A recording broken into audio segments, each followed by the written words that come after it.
पितृपक्ष में पितरों को अंगूठे से ही क्यों दिया जाता है पानी? अनामिका उंगली में क्यों पहनते हैं कुशा की अंगूठी? आइए जानते हैं। पितृपक्ष चल रहा है, इसमें कई लोग श्राद्ध करते हैं। पितृपक्ष के दौरान श्राद्ध में पिंडदान और तर्पण के साथ ब्राह्मण भोजन भी करवाया जाता है।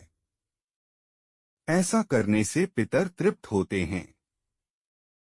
पिंडदान और तर्पण में पितरों को संतुष्ट करने के लिए जो जल और दूध दिया जाता है, उसे हथेली में रखकर अंगूठे के द्वारा दिया जाता है, जिससे पितृ प्रसन्न होते हैं। वहीं पितरों तक भोजन पहुंचाने के लिए कौ, कुत्ते और गाय को भोजन करवाया जाता है। जानिए कुछ ऐसी ही परंपराओं और उनके कारणों के बारे में। ये हैं वो परंपराएं। श्राद्ध कर्म करते समय पितरों का तर्पण भी किया जाता है, यानी पिंडों पर अंगूठे के माध्यम से जलांजलि दी जाती है। महाभारत और अग्निपुराण के अनुसार अंगूठे से पितरों को जल देने से उनकी आत्मा को शांति मिलती है।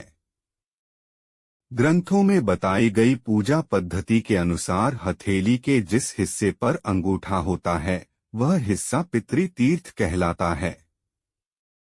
इस प्रकार अंगूठे से चढ़ाया गया जल पितृ तीर्थ से होता हुआ पिंडों तक जाता है। पितृ तीर्थ से होता हुआ जल जब अंगूठे के माध्यम से पिंडों तक पहुंचता है, तो पितर पूर्ण रूप से तृप्त हो जाते हैं।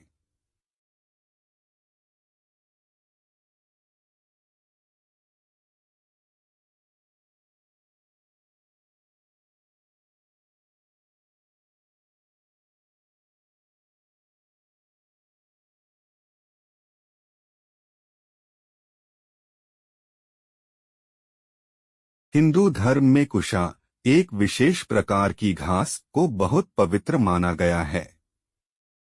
अनेक कामों में कुशा का उपयोग किया जाता है। श्राद्ध करते समय कुशा से बनी अंगूठी पवित्री अनामिका उंगली में धारण करने की परंपरा है। ऐसी मान्यता है कि कुशा के अग्रभाग में ब्रह्मा, मध्य में विष्णु और मूल भाग में भगवान शंकर निवास करते हैं। श्राद्ध कर्म में कुशा की अंगूठी धारण करने से अभिप्राय है कि हमने पवित्र होकर अपने पितरों की शांति के लिए श्राद्ध कर्म व पिंडदान किया है। महाभारत के अन्य प्रसंग के अनुसार जब गरुड़ देव स्वर्ग से अमृत कलश लेकर आए तो उन्होंने वह कलश थोड़ी देर के लिए कुशा पर रख दिया। कुशा पर अमृत कलश रखे जाने से कुशा को पवित्र माना जाने लगा। श्राद्ध में ब्राह्मणों को भोजन करवाना एक जरूरी परंपरा है। ऐसी मान्यता है कि ब्राह्मणों को भोजन करवाए बिना श्राद्ध कर्म अधूरा माना जाता है। धर्म ग्रंथों के अनुसार ब्राह्मणों के साथ वायु रूप में पितृ भी भोजन करते हैं। ऐसी मान्यता है कि ब्राह्मणों द्वारा किया गया भोजन सीधे पितरों तक पहुंचता है। इसलिए विद्वान ब्राह्मणों को पूरे सम्मान और श्रद्धा के साथ भोजन कराने पर पितृ भी तृप्त होकर सुख समृद्धि का आशीर्वाद देते हैं। भोजन करवाने के बाद ब्राह्मणों को घर के द्वार तक पूरे सम्मान के साथ विदा करना चाहिए, क्योंकि ऐसा माना जाता है कि ब्राह्मणों के साथ साथ पितृ भी चलते हैं। ग्रंथों के अनुसार कौवा यम का प्रतीक है, जो दिशाओं का फलित शुभ संकेत बताता है। इसलिए श्राद्ध का एक अंश इसे भी दिया जाता है। कौ को पितरों का स्वरूप भी माना जाता है। मान्यता है कि श्राद्ध का भोजन कौ को खिलाने से पितृ देवता प्रसन्न होते हैं और श्राद्ध करने वाले को आशीर्वाद देते हैं।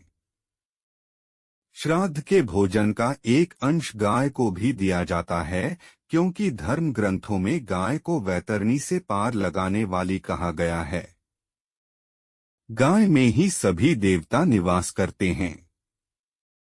गाय को भोजन देने से सभी देवता तृप्त होते हैं, इसलिए श्राद्ध का भोजन गाय को भी देना चाहिए। कुत्ता यमराज का पशु माना गया है। श्राद्ध का एक अंश इसको देने से यमराज प्रसन्न होते हैं।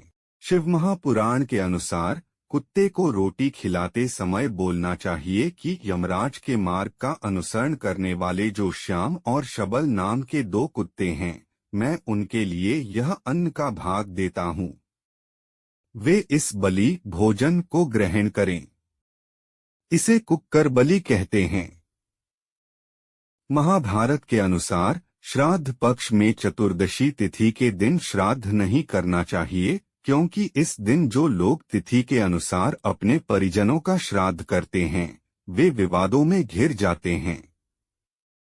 उसके घर वाले जवानी में ही मर जाते हैं और श्राद्धकर्ता को भी शीघ्र ही लड़ाई में जाना पड़ता है। इस दिन केवल उन्हीं परिजनों का श्राद्ध करना चाहिए जिनकी अकाल मृत्यु हुई हो। अकाल मृत्यु से अर्थ है जिसकी मृत्यु हत्या, आत्महत्या, दुर्घटना आदि कारणों से हुई है। इसलिए इस श्राद्ध को शस्त्राघात मृत का श्राद्ध भी कहते हैं। इस तिथि के दिन जिन लोगों की सामान्य रूप से मृत्यु हुई हो, उनका श्राद्ध सर्वपितृमोक्ष अमावस्या के दिन करना उचित रहता है। वीडियो देखने के लिए धन्यवाद। अगर वीडियो अच्छा लगे तो चैनल को सब्सक्राइब करें और वीडियो को लाइक करें।